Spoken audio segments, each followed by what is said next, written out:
तुम्ही संत माय बाप कृपावंत कायमी पतित कीर्तिवानो अवतार तुम्हा धराया कारण उद्धरया जन जड जीवा वाढावया सुख भक्ती भाव धर्म कुळाचारी नाम विठोबाचे अवतार तुम्हा धराया कारण उद्धरया जन जड जीवा तुका म्हणे गुण चंदनाचे अंगी तैसे तुम्ही जगी संत जन अवतार तुम्हा धराया कारण उद्धरया जन जड जीवा वर्णानाम अर्थ संघानाम रसानाम छंदसामपि मंगलानांच कर्तारो वंदे वाणी विनायको भवानी शंकरो वंदे श्रद्धा विश्वास रूपिणो यद्या विनान पच्छन्ति सिद्ध स्वांत समीश्वरम महायोग पीठे तटे भीमरथ्यं वरं पुंडरीकाय दातु मुनीन्द्रे समागत्य तिष्ठं तमानंद कंदं परब्रह्मलिंगं भजे पांडुरंगं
एकं नित्यविमलवचनं सर्वदे साक्षीभूतं भावातीतं त्रिगुणरहितं सद्गुरुतं नमामि श्री संतांचे माथा चरणावरी साष्टांग हे करी दंडवत नमो ज्ञानेश्वरा नमो ज्ञानेश्वरा नमो ज्ञानेश्वरा नमो ज्ञानेश्वरा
तुमच्या लागलोणीच चरणा घ्यावी घ्यावी माझी सेवा दीन दुर्बळाची देवा मस्तक हे पायावरी या वारकरी संतांच्या तुम्ही संत माय बाप कृपावंत कायमी पतित कीर्तिवाणू अवतार तुम्हा धरा या कारण उद्धर या जन जड जीवा सचिदानंद पांडुरंग दादा बडके दादांच्या पुण्यतिथीच्या निमित्तानं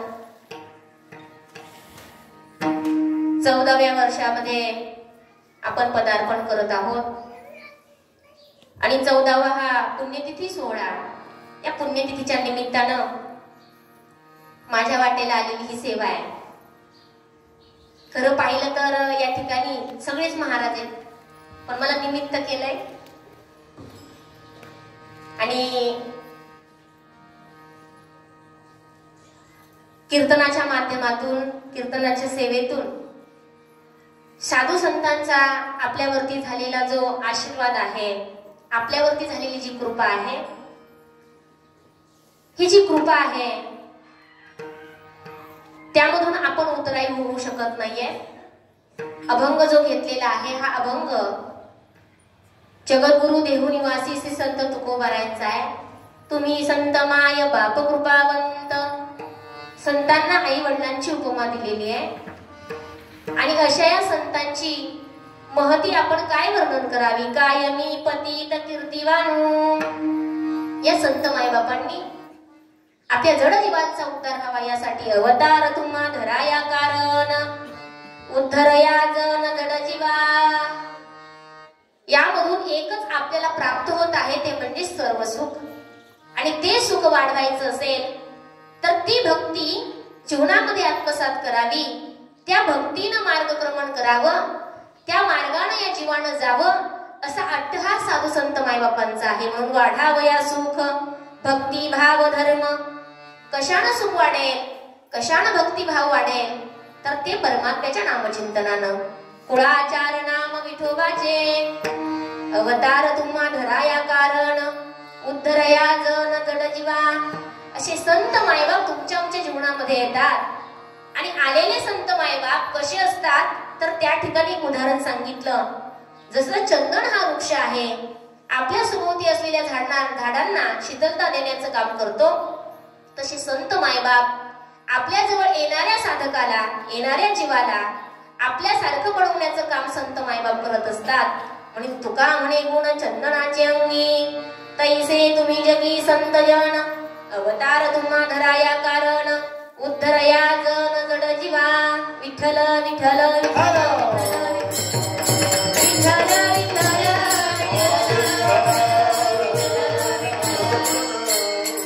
या ठिकाणी सगळे उपस्थित असलेले गायनाचार्य गुरुजन महात्मेच या ठिकाणी उपस्थित आहेत.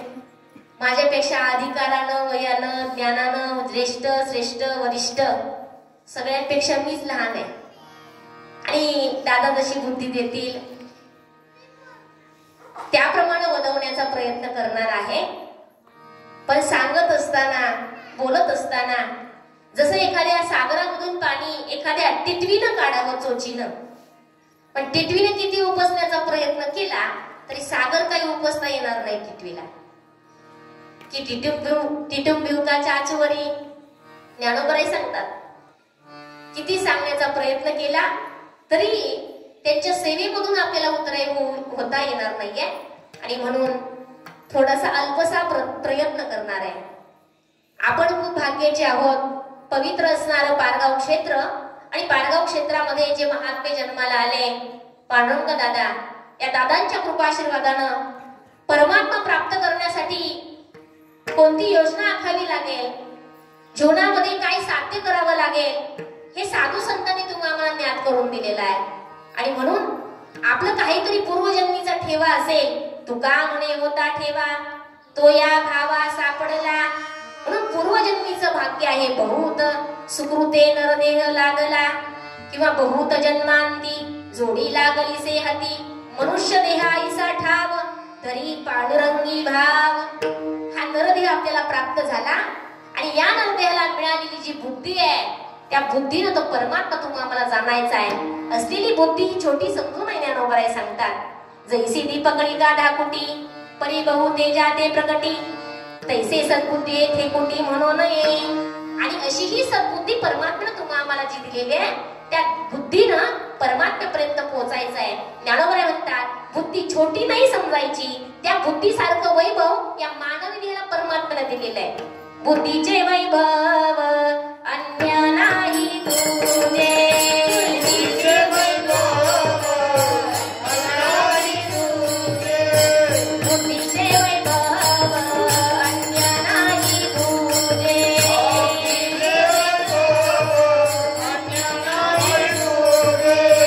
एका केशवराजे सकळ सिद्धी, एका केशवराजे सकळ सिद्धी, एका केशवराजे सकळ सिद्धी,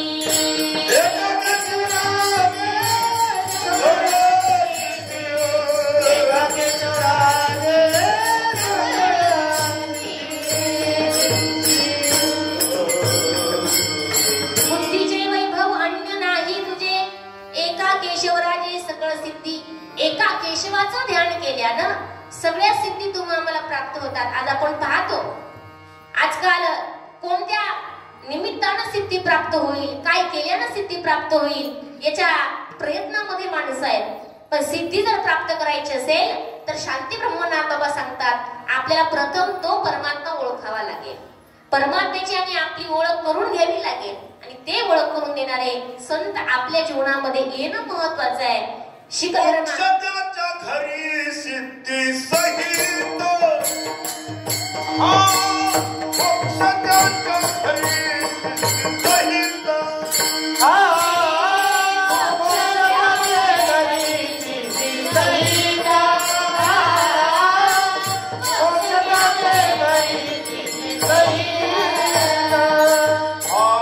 ओळखला हरी धन्य तो संसार,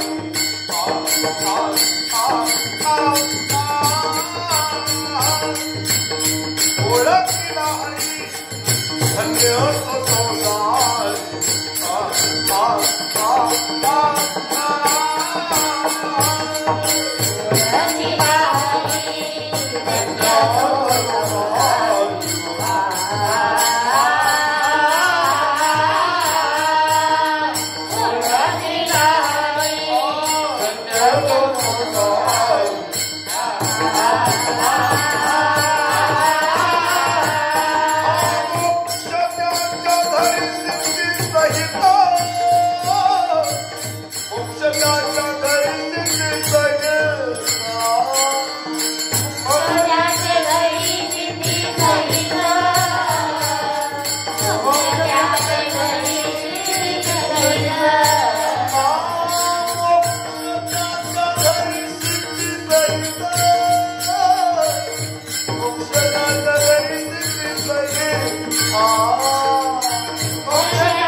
मोक्ष त्याचे घरी सिद्धी सहित.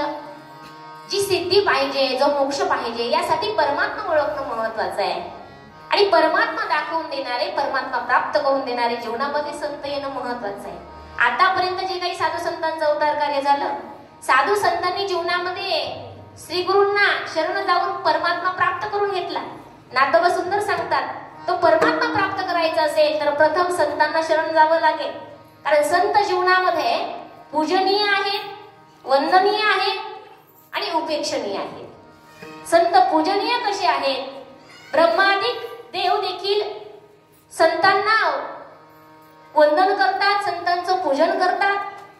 तुकोबराय सांगतात, ब्रह्मादिक पदे ब्रह्मादिक त्यांची वंदिती पायवनी, नाम घेता वदनी दोष जाती. ब्रह्मादिक देव सुद्धा संतांचं वंदन करतात, त्यांना पूजन करतात.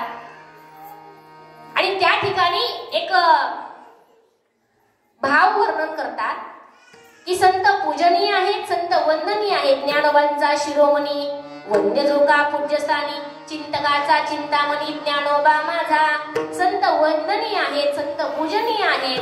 आणि अजून एक भाग सांगितला, जर आपण देवपूजा करत असाल आणि देवपूजा करत असताना जर संत महात्मे आपल्या दारामध्ये आले तर आपण देवपूजा बाजूला ठेवावी.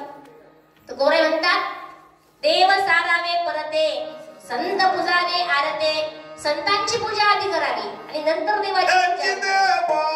उत्तम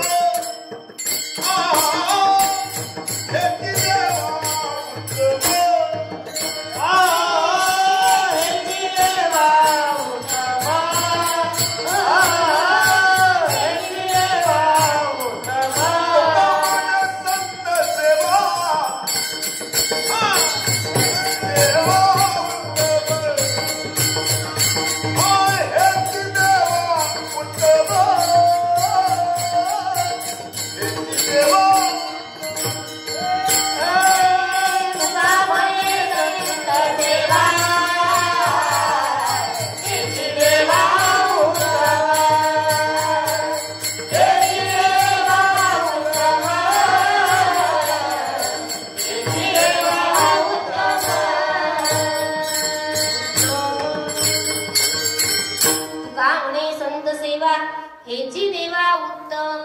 म्हणून संत जीवनामध्ये पूजनीय, वंदनीय, निरपेक्षणीय, उपेक्षणीय.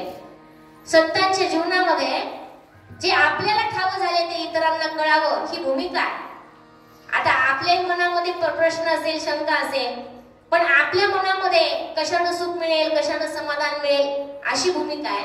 संतांच्या मनामध्ये आपला उद्धार ज्यानं झाला तसा उद्धार इतरांचा व्हावा असा विचार संतांच्या अंतःकरणामध्ये असतो.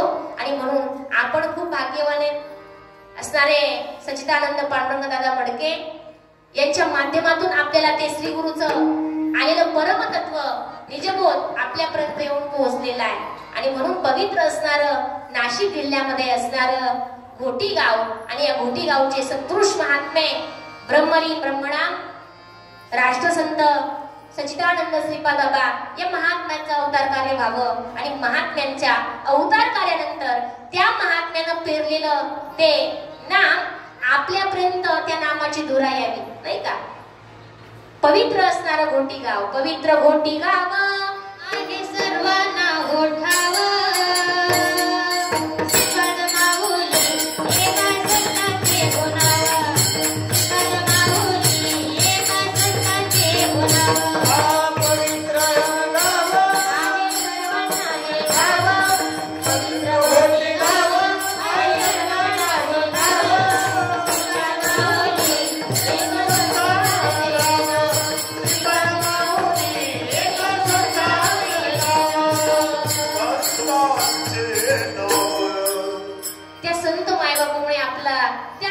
परंपरा आपल्यापर्यंत येऊन पोहोचली. हंस ब्रह्म आत्री दत्त नारायण लक्ष्मण बोला भीम सगळ्यानंद शांतामाई वडवा बाबा, केरवा बाबा, श्रीपाद बाबा, रामदास बाबा, माने बाबा, रोहिदास महाराज आणि सच्चिदानंद पांडुरंग दादा मडके या दादांपर्यंत ही नामाची परंपरा येऊन पोहोचली.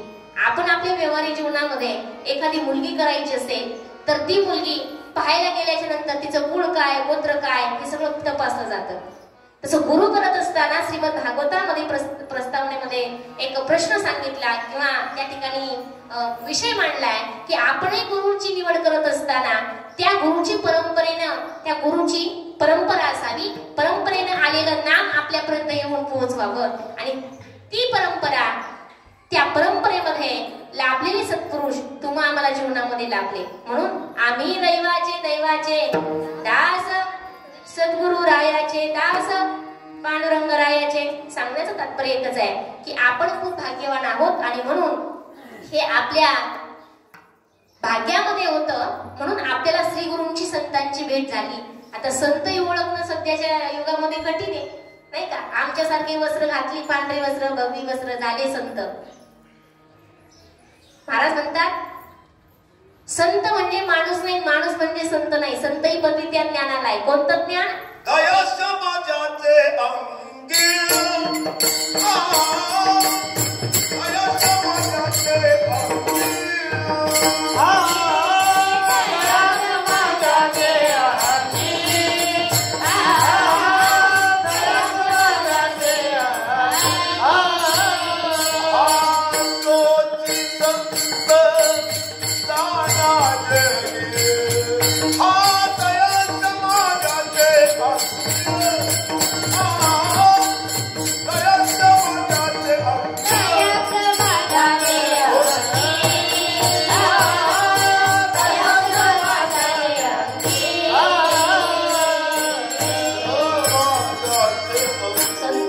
समाजाचे अंगी, दया समाजाचे अंगी, लक्षणानं साधू आपल्याला ओळखता येतो. जीवनामध्ये एक महात्मा लाभला, आल्याच्या नंतर काही वेळा असा भाव होतो, अशी अवस्था होते, तो व्यक्ती आपल्यापासून दुरावला तर मनामध्ये उरउर वाटते. समजून घ्यायचं की खरा संत आपल्याला प्राप्त झालाय, खरा महात्मा आपल्याला भेटलाय. महात्मे पोशाखावरून आपल्याला दिसणार नाही, त्या ज्ञानानं महात्मे आपल्याला कळणार आहे. ते ज्ञान पैदा बनवे जरी म्हणी या नावे तरी संताया बजावे सर्वस्वीची. असं ज्ञान संतांजवळ आहे. जो ज्ञानाचा गुंठा त्यात सेवा हा दारवंटा, जो स्वाधीन करी सुवोटा ओळगोनी. पण स्वाधीन करत असताना, प्राप्त करत असताना त्यासाठी तन मन धनानं साधूंची शरणागती स्वीकारणं महत्वाचं आहे. तरी तन मन जीवे चरणासी लागावे, अगरवत्ता करावे दास्य सकळ. म्हणून संतांची शरणागती स्वीकारल्याशिवाय आपल्या जीवनाचं सार्थक होऊ शकत नाही. संत मायबाप तुम्हा आम्हाला जी न दिसणारी वस्तू आहे, परमात्मा कसा आहे? न दिसणार आहे. आणि असा परमात्मा दाखवून देण्याचं काम संत महात्मे करतात. गोबराय म्हणतात रवी दीप हिरा लाली तिथे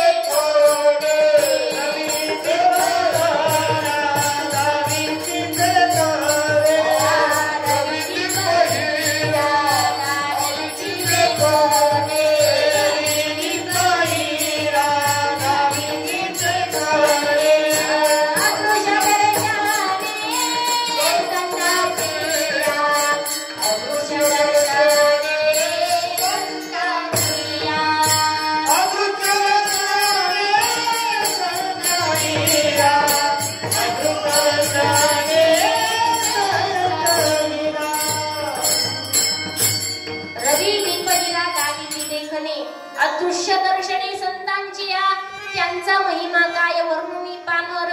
नकळे साचार ब्रह्मादिकालाही त्यांचा महिमा कळाला नाही. असे संत मायबाप न दिसणारी वस्तू दाखवून देतात. तो म्हणजे तुमच्या आमच्या सर्वांच्या हृदयामध्ये असणारा आत्मारा दाखवून देण्याचं काम संत मायबाप करत असतात. आणि म्हणून जीवनामध्ये संत खूप महत्वाचे आहे. जीवनामध्ये संतांची संगती खूप महत्वाची आहे. संगतीचं वर्णन करत असताना आहार संगती, विहार संगती, देश संगती, ग्रंथ संगती आणि संत संगती. संत संगतीमध्ये काही विचार मांडलेला आहे. त्याच्यामध्ये कुसंगती, विसंगती आणि संत संगती. कुसंगती सर्वांच्या लक्षामध्ये येईल. जर निर्जीव हिऱ्याची संगत सजीव ढेकणानं केली तर परिणाम त्या निर्जीव हिऱ्यावरती होतो.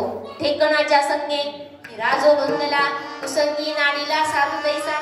मग जर निर्जीव हिऱ्यावरती एवढा परिणाम होत असेल तर आपण सोन्यासारखी माणसं आहे. आपणही कोणाची संगती करावी हे जास्त महत्वाचं आहे. मग आहार संगती सांगत असताना ज्यावेळी नामाचा प्रचार करत असताना गुरु नानक शीख धर्मातील नामाचा प्रचार प्रत्येक गावोगाव जाऊन करत असायचे. नाम प्रत्येकाला कळावं, नामाचा महिमा काय आहे आणि या नामाच्या महिमेचा प्रचार करत असताना ज्यावेळी गावामध्ये गेलेत ना त्यावेळी भक्तांनी प्रवचनाचा कार्यक्रम ठेवावा आणि प्रवचन संपल्यानंतर जी काही ग्रामस्थ मंडळी प्रवचनाला आली त्या प्रवचन ऐकणाऱ्या मंडळींनी येताना शिदोरी घेऊन यावी.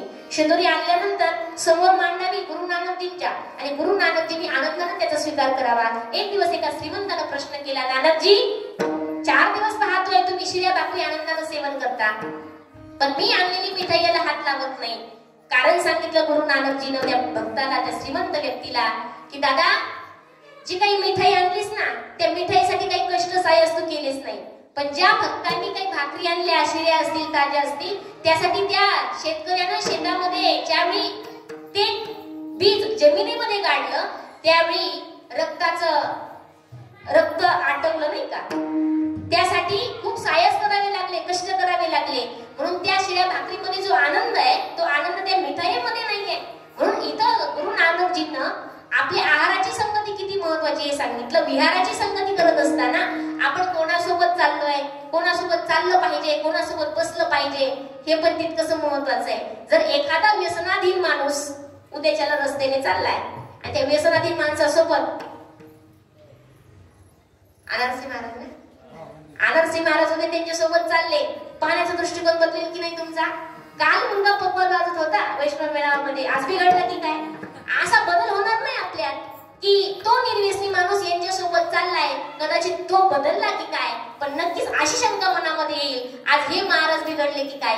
सांगण्याचं तात्पर्य विहाराची संगती महत्वाची आहे. कोणासोबत चालतो, कोणासोबत बसतो, कोणासोबत भाषण करतो, कोणाची संगती जीवनामध्ये करायची याला तितकंसं महत्व आहे. पुढे सांगितलेलं आहे देशसंगती.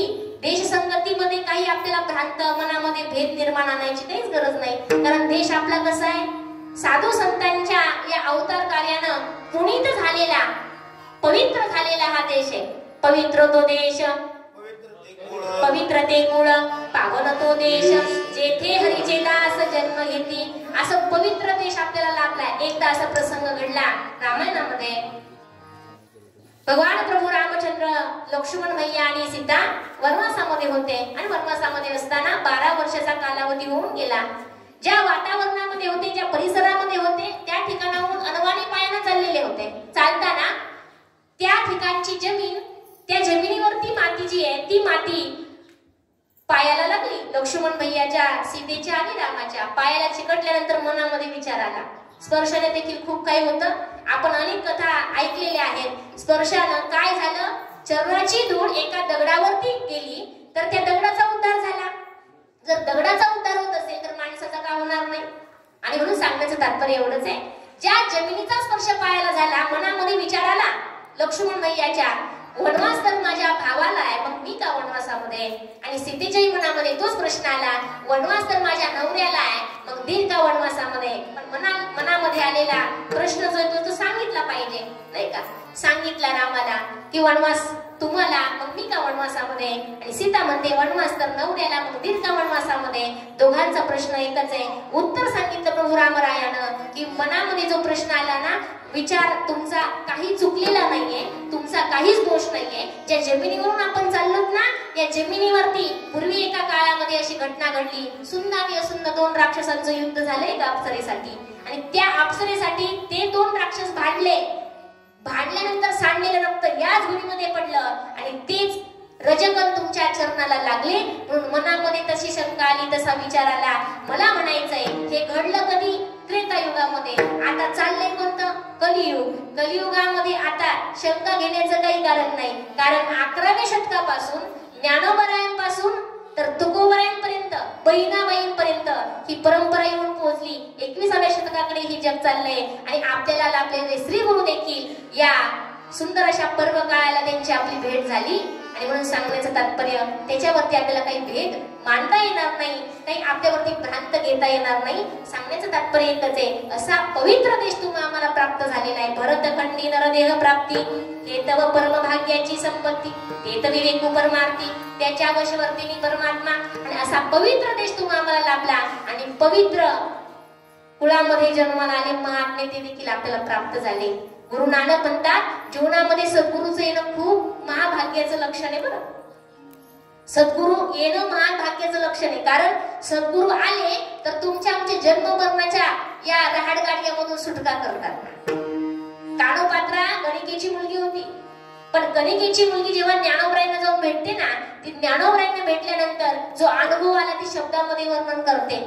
धन्य का मोकळा दाविला मार्ग तेण,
मोकळा दाविला मार्ग एका जनार्दनी श्री गुरु भेटला, मोकळा दाविला मार्ग देणे.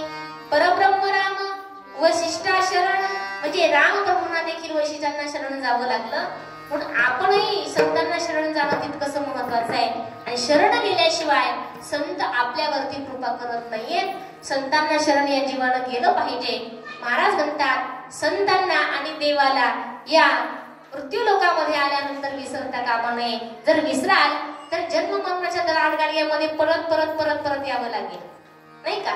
कारण ज्ञानोबराय म्हणतात निवृत्ती दादांच्या कृपेनं मी जन्म मरणाच्या या दुःखामधून माझी सुटका करून घेऊ शकलो म्हणा. ज्ञानोबराय सुंदर सांगतात, फळले भाग्य माझे धन्य झालो संसारी, श्री गुरु भेटले हो त्याने धरले करी, पश्चिमा चालविले आत्मा जेथे निर्धारी. ज्ञानोबराय म्हणतात श्री गुरुच्या कृपेनं माझं भाग्य उदयाला आलं, फळले भाग्य माझे धन्य झालो संसारी. आता संसार शब्द या ठिकाणी आलाय. एक अभंग योगगुरु तुकोबरायांचा, धन्य ते संसारी धन्य ते संसारी, दयावंत जे अंतरी येथे उपकारासाठी आले गरजा वैकुंठी. ते संसारामध्ये धन्य झाले. संसार म्हणजे ही उपाधी दिली या नरदेहाला. ज्ञानोबराय म्हणतात की धन्य झालो या संसाराला येऊन, माझं भाग्य उदयाला आलं. श्री गुरु भेटले आणि श्री गुरुंनी हाताला धरलं. श्री गुरु हाताला धरतात. सच्चिदानंद पांडुरंग दादा महात्म्याकडे पाहिलं तर देहानं उदास, पण मुखामध्ये मधुर वाणी, मधुरा वाणी ओठी. तुका म्हणे वाव पोटी. वाव जो आईच्या अंतकरणामध्ये असतो लेकराबद्दलचा, असा वाव साधू संतांच्या जीवनामध्ये, आपल्या जीवनामध्ये असलेले लाभलेले जे भक्त असतील, साधक असतील, जीव असतील, या जीवाचं परम कल्याण व्हावं, आपल्याला जे कळालंय ते त्यांच्यापर्यंत पोहोचावं, ही सतत सतत अट्टहास प्रयत्नाची भावना साधूच्या अंतकरणामध्ये असते. आणि जो वाव अंतकरणामध्ये साधू संतांचं जीवन आपण आपल्या वाणीनं काय वर्णन करावं? घरादाराची पर्वा न करता जे परमतत्व ते सर्वांच्या जीवनामध्ये प्राप्त व्हावं अशी तळमळ, अट्टहास, आणि म्हणून गुरु जीवनामध्ये सर्वात श्रेष्ठ आहे. पण त्या गुरुच्या वचनावरती आपला विश्वास असणं महत्वाचं आहे. आजकाल विश्वास राहिला नाही, निष्ठा राहिली नाही, निष्ठानिष्ठी जास्त झाली. निष्ठा जर असेल तर तो परमात्मा, तो सद्गुरू आपल्यावरती कृपा केल्याशिवाय राहत नाही. भाव अंतकरणामध्ये ठेवणं महत्वाचं आहे. ज्ञानोबराय म्हणतात, माझ्या निवृत्ती दादावरती भाव ठेवला आणि भावानं, श्रद्धेनं जे निवृत्ती दादांच्या कृपेनं मला कळालं ना, ते ज्ञान प्रत्येकाला कळावं यासाठी तळमळ आहे, अट्टहास आहे. आणि साधूची तीच भूमिका आहे. येतो हिताचा कळवळा, जीव तुटे तिळतिळा. आणि म्हणून आपल्या जीवनामध्ये सच्चिदानंद पांडुरंग दादांसारखे महात्मे योग पुरुष आपल्या जीवनामध्ये लाभले. आई वडिलांसारखी भूमिका साधू संतांची आहे. अंगा जीवाची संपत्ती वेचुनी कळी बाळाची पाळोती, परी जीवे उभगणे हे स्थिती न पाहे माये. त्या उक्ती प्रमाणे जशी आई असते ना लेकराबद्दलचे जे काही सगळे भाव ती जाणते, तसे संत मायबाप आपल्या भगवत भक्ताबद्दल काही सुख दुःख असेल ते जाणण्याचं सामर्थ्य त्या सद्गुरूच्या अंतकरणामध्ये असतं. आणि अशी सद्गुरू आपल्या जीवनामध्ये लाभले. बरं म्हणेल मी, आला रे आला माझा सद्गुरू आला, पण त्याला जाणून घ्यायचंय. बरं, आला रे आला माझा सद्गुरू आला, जाणून घ्या तुम्ही. आला देतो ब्रह्मरसा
जगद्गुरु तुकोबराय सांगतात, आलिंगन घडे मोक्ष सायुज्यता जोडे.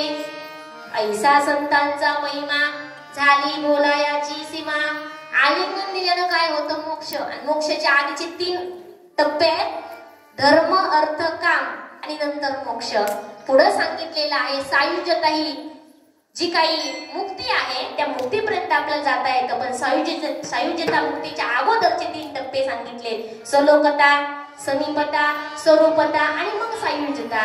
म्हणून मोक्ष आणि सायुज्यतापर्यंत नेण्याचं काम श्री गुरु आपल्या जीवनामध्ये करतात, पण त्यांच्यावरती आपला विश्वास असतो. श्री गुरुच्या पायी ठेवितो विश्वास, श्री गुरुच्या पायी ठेवितो विश्वास, श्री गुरुच्या पायी ठेवितो विश्वास, श्री गुरुच्या पायी ठेवितो विश्वास. दासांचाही दास होईल, दासांचाही दास होईल, श्री गुरुचे पायी ठेविता विश्वास, दासांचाही दास होई त्यांचा. म्हणून त्यांचाही दास होणं महत्वाचं आहे. आणि श्री गुरु आपल्याला त्या मोक्ष पदाकडे नेतात, जन्म मृत्यूच्या फेऱ्यामधून तुमची आमची सुटका करून देतात. अशा श्री गुरुवरती आपला विश्वास पाहिजे. आज विश्वास राहिला नाही का? आता हे दादा नवीन आले नाही का? कुठले? दुधवडीचे. जर तुमच्या तिकडे आले मी आणि आल्याच्या नंतर एक काम आहे माझं असं, मला 2-4 महिन्यासाठी 3-4 लाख रुपये लागतात, देताल का तुम्ही?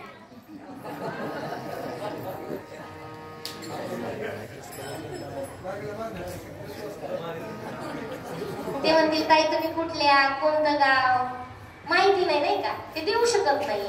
विनोद थोडासा बाजूला ठेवा.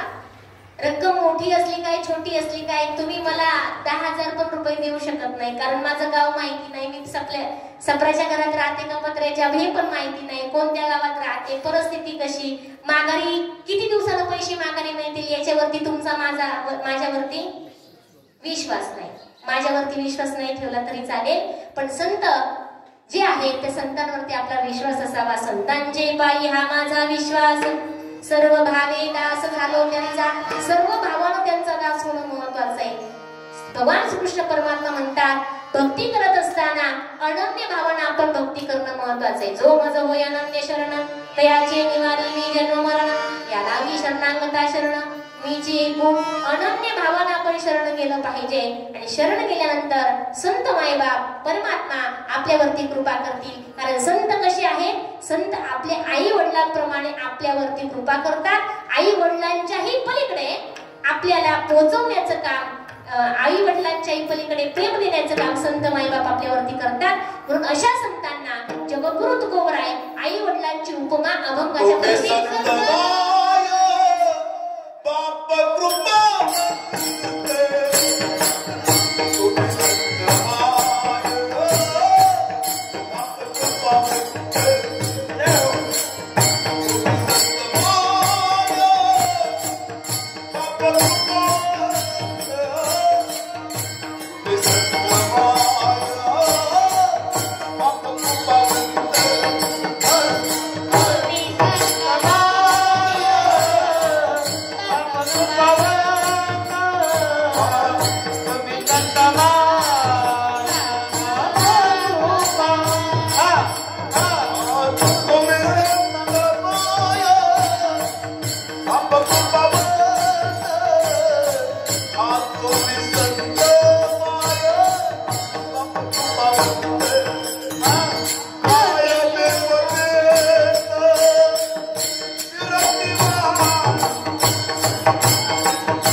तुकोबाराय आपल्या श्रीगुरूबद्दल बोलतायत. श्रीगुरु जीवनामध्ये आल्याच्या नंतर त्या श्रीगुरूंना आई वडिलांची उपमा जगद्गुरु तुकोबाराय देतात. तुकोबारायांना देखील श्रीगुरु योगायोगानं प्राप्त झाले आणि आपल्याला पण सहज मिळाले. बरं, पण सहज मिळालेल्या वस्तूचं महत्व तितकंसं लवकर कळत नाही, नाही का? अवयव दिले परमात्म्यानं, पण अवयव निकामी झाल्यानंतर त्याचं महत्व कळतं. तसं संत आपल्या जीवनामध्ये भेटून दिले, पण गेल्यानंतर त्या श्रीगुरूंचं महत्व आपल्याला कळतंय. आहे तोपर्यंत त्यांचं महत्व कळणं उचित आहे. आणि म्हणून अशा श्रीगुरूंना आई वडिलांची उपमा जगद्गुरु तुकोबाराय देतात. तुम्ही संत माय बाप कृपावंत कायमी पतित कीर्तिवानो. म्हणून प्रत्येक आतापर्यंत जे काही साधू संतांचा उद्धार कार्य झालं, साधू संतांच्या जीवनामध्ये श्रीगुरु आले. तुकोबारायांच्या जीवनामध्ये ओतूर निवासी असलेले बाबाजी चैतन्य नावाचे महात्मे आले. माझ्या ज्ञानोबाईंच्या जीवनामध्ये निवृत्तीदादा आले. चांगदेव महाराजांच्या जीवनामध्ये मुक्ताबाई आल्या. जनाबाईंच्या जीवनामध्ये नामदेव महाराज आले. तुमच्या आमच्या जीवनामध्ये श्रीगुरु आले आणि श्रीगुरूंमुळेच आपलं भाग्य उदयाला आलं. सांगण्याचं तात्पर्य एकच आहे की आपल्याला त्या संतांवरती विश्वास ठेवता आला पाहिजे, विश्वास ठेवावा लागेल आणि विश्वासानं तुम्हा आम्हाला त्या स्वधर्माच्या मार्गाने वाटचाल करता येईल. कारण साधू संतांनी तुम्हा आम्हाला तो मार्ग सांगितलेला आहे. त्या मार्गाने गेलं तर आपल्या जीवनामध्ये अडथळा येणार नाही. मनाच्या मार्गाने गेलं तर अडथळा येणार आहे. जर अंधाऱ्या रात्री निघालो एखाद्या प्रवासाला, एखाद्या ठिकाणाला पोहोचायला, पण अंधाऱ्या रात्री निघालेला असताना आपल्याजवळ दीप नसेल, उजेड नसेल, त्या रात्रीनं त्या वाटेनं आपल्याला जाता येणार नाही. वैसे मार्गेची चालता पाये नमवे सर्वथा आदिपाधार नाही करता नादळीचे. जर दीप असेल अंधाऱ्या रात्री तर नक्कीच त्या ठिकाणी पोहोचता येईल. आणि असेल तर पोहोचता येईल, नसेल तर कुठंतरी गटांना खाव्या लागतील. आणि म्हणून तो स्वधर्माचा मार्ग दावून गेले आधी दयानिधी संत तेनेची बनते चालू जाता न पडे गुंता कोठे काही. आणि म्हणून त्या परमात्म्याचं नामचिंतन आपल्या श्रीगुरूंनी आपल्याला करायला लावलं. कसं म्हणे? कुठेही करा, कसंही करा, काळ वेळ नाम उच्चारिता नाही, दोन्ही पक्ष पाही उतरती. त्या परमात्म्याचं नामचिंतन एकदा सर्वांनी करायचंय. हाताने टाळी आणि मुखाने परमात्म्याचं नामचिंतन. विठोबा रघुनाथ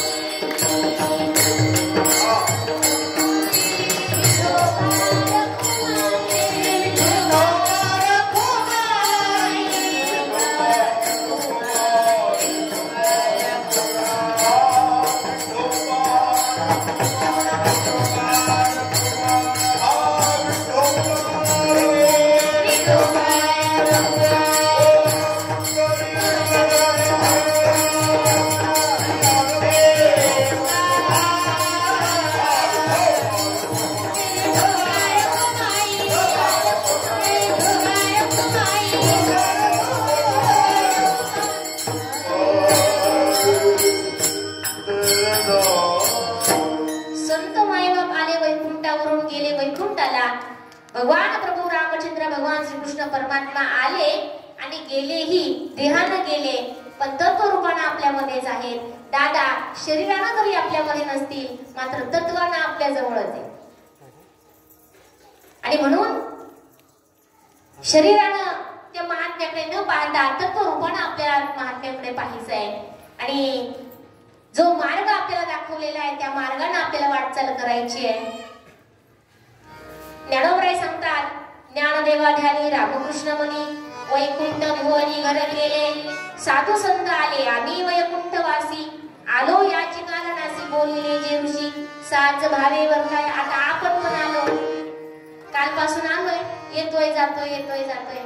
त्याच्या आधी पण किती वेळा येत होतो. हा नरदेह म्हणजे मुख्य द्वार आहे जन्म मरणाच्या दुःखामधून निवारण करण्याचं. काय झालं, एका गावामध्ये एक आंधळा भिक्षा मागण्यासाठी गेला. गाव असं भाग्यवान होतं, गावाला मोठी तटबंदी होती आणि मोठ्या ठिकाणी ते गाव होतं. कसा गेला माहिती नाही. त्या गावामध्ये भिक्षा मागण्यासाठी भीक मागितली, 10-15 वर्षाचा कालावधी काढला.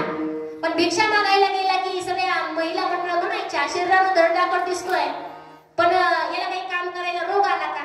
काम करावं नाही यानं. हा म्हणायचा, आई काम केलं असतं पण डोळ्याला दिसत नाही ना, म्हणून काम करता येत नाही. 10-15 वर्ष त्या गावामध्ये त्यानं काढलं, भिक्षा मागून जीवन जगलं. पण एक दिवस त्याने विचार केला की गाव आपल्याला सोडणं महत्वाचं आहे. गाव सोडण्याच्या विचारामध्ये तितक्यात काही लोक पारावरती बसले होते आणि पारावरती बसले चालला होता.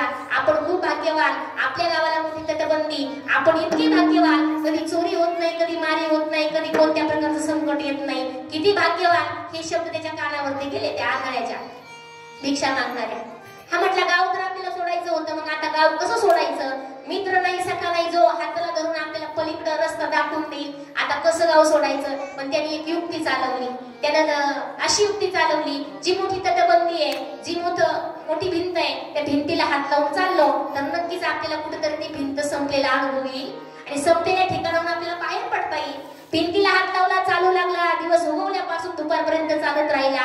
चालता चालता चालता चालता जो हात भिंतीला लावलाय त्या हाताला जरासं एक दुखणं झालेलं होतं, दुःख झालेलं होतं. खाजव आली, त्याला झाली होती खरूच झाली होती. खरूच झाल्यामुळे खाजवायला आलं. हात काढला, भिंतीचा खाजवायला सुरुवात केली, पण चालणं काही बंद केलं नाही. चालत राहिला. खाजवणं सुरू, चालणं सुरू, पुन्हा खाजवणं बंद झालं आणि चालणं सुरू केलं. पुन्हा भिंतीला हात लावला आणि चालू लागला. चालता चालता मनामध्ये विचार आला, किती वेळा चालायचं, किती तास चालायचं, किती दिवस चालायचं, भिंत कधी संपणार आहे? सगळ्यांच्या दृष्टांत लक्षामध्ये आला. चालता चालता जर ज्या ठिकाणी खाजवायला आली त्या ठिकाणी त्यानं बंद केलं असतं ना चालणं, तर नक्कीच त्याला प्रवेशद्वार मिळालं असतं, बाहेर पडता आलं असतं. आपण पण चालतच राहिलोय, चालतोय चालतोय चालतोय. किती वेळा? 83,99,999 इतक्या वेळी आपण चालतच राहिलो. एक योनी कोटी कोटी फेरा आणि आता हा देह बाहेर पडण्याचं साधन आहे. जन्म मृत्यूच्या दुःखामधून, बंधनामधून सुटका करून घेण्याचं हे माध्यम, हे साधन मिळालंय. आणि या साधनाला आलोत ना तर जगद्गुरु तुकोबराय सांगतात ते वर्ग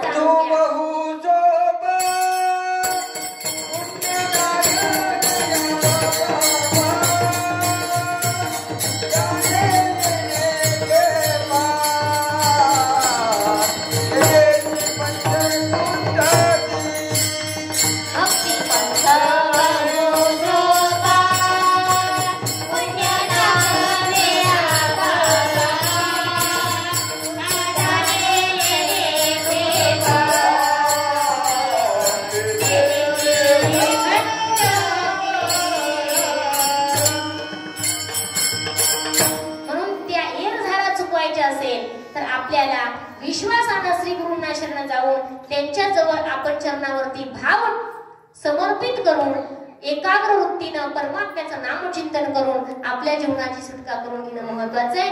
असे संत श्री गुरु आपल्या जीवनामध्ये लाभले. तुम्ही संत माय बाप कृपावंत, कायमी पतित कीर्तिवानो. आणि असे संत मायबाप तुमच्यासाठीच, आपल्यासाठीच अवतार धारण करतात. अवतार तुम्हा धराया कारण उद्धरया जन जड जीवा.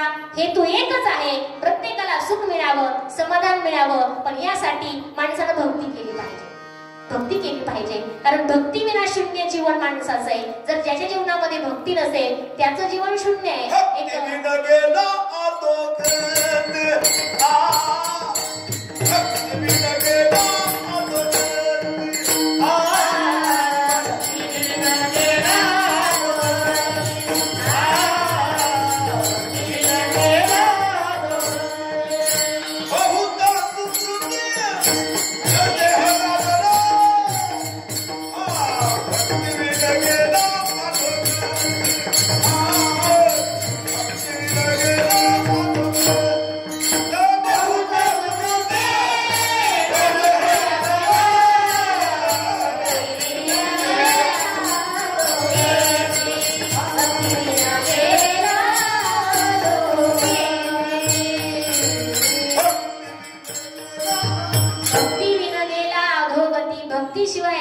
तो अधोगतीला गेल्याशिवाय राहणार नाही.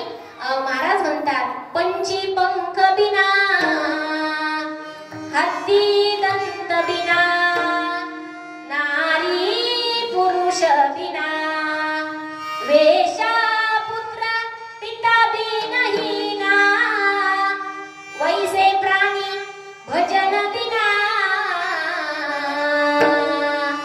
सुमिरन करले मेरे मना तेरी, बीती उमर हरी नाम बिना, सुमिरन करले. ए मना, तू काय कर, त्या भक्तीची आवड मनामध्ये धर आणि या मनाला जर आवड लागली तर तो परमात्मा मागे पुढे उभा राहे संभाळीत आलिया अगाध निवारया.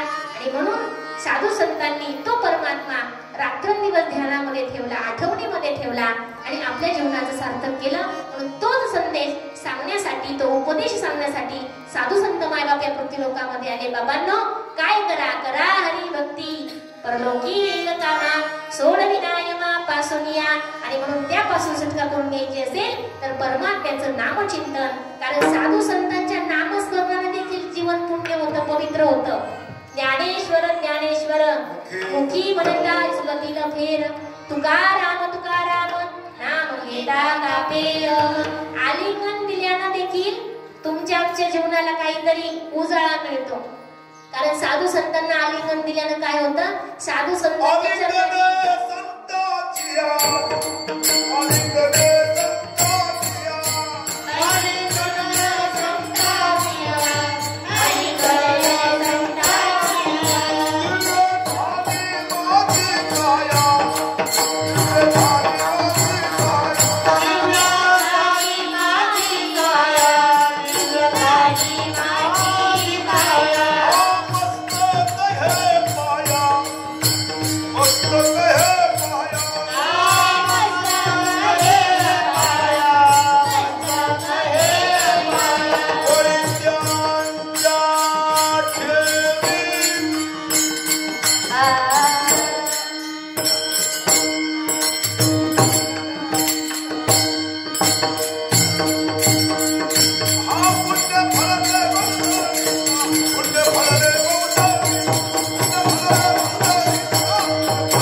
काहीतरी सामर्थ्य देण्याचं कार्य संत महात्मे करत असतात. त्यांच्या चरणावरती सगळे तीर्थ एकत्र येत असतात. अवघीच तीर्थे घरती एक वेळा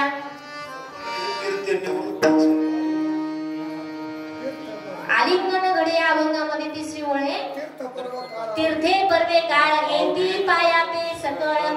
कोणाच्या? संतांच्या चरणावरती. आणि म्हणून अशा संतांना आपण शरण जाणं महत्वाचं आहे, संतांवरती विश्वास ठेवणं महत्वाचं आहे आणि संतांवरती भाव ठेवणं महत्वाचं आहे. कारण गुरु चरणी ठेविता भाव आपे आप भेटे देव म्हणून गुरुसी बजावे रूप ध्यानासी आणावे. म्हणून ज्या सुखामध्ये आपल्याला वाढ करायची त्यासाठी भक्ती महत्वाची आहे आणि ती भक्ती आपल्या श्री गुरूंनी आपल्याला शिकवली. हेच महाराज अभंगाच्या तृतीय चरणामध्ये सांगतात. वाढवया सुख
संत आपल्याला आपलेसे करतात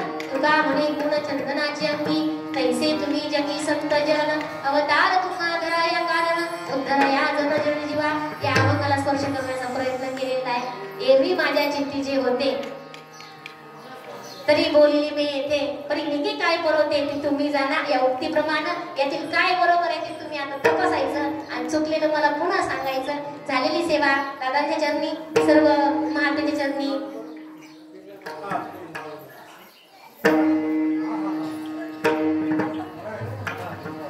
महाराज म्हणतात की साधू संतांनी केलेल्या जीवनामध्ये उपदेश त्या उपदेशाचा आपण ते उपदेश आत्मसात केला पाहिजे, ऐकलं पाहिजे. नाही ऐकलं तर काय होणार आहे? महाराज म्हणतात नाही ऐकलं तर त्याचा परिणाम होणार आहे. हे जरी नाही काल मग दुसरा येईल. हे जरी नाही काल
विठ्ठल